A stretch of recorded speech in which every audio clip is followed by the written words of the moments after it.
Terve Erkki Puhalainen. Moikka.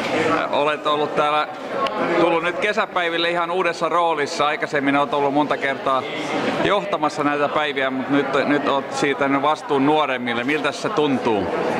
No se tuntuu helpottavalta monessa suhteessa, mutta samalla siis tajuaa sen, että kun näitä on yli 20 vuotta järkännyt, niin ei niistä oikein kokonaan pääse irti millään, että täällä vähän niin kuin sillä silmällä tarkkailee ja on täällä jo hommiin ehdistä värvätä, että se ihan kokonaan irti on päästy. Ei ole tarkoituskaan niin.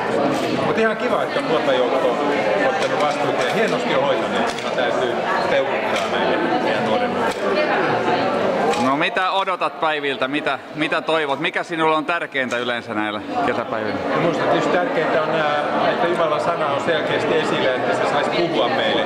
Eli tärkeintä, että rukoillaan puhujien ja myöskin kuulijoiden puolesta. Ja sitten tietysti se, että se saisi sytyttää sen tajun, että kun meidät on kerran Kristuksen kirkkoon kastettu, niin meidät on kastettu myöskin lähetystehtäväksi. No niin, kiitos tästä tervehdyksestä Erkki ja siunattuja kesäpäiviä. Joo, kiitos samoin sinulle. No niin, kiitos.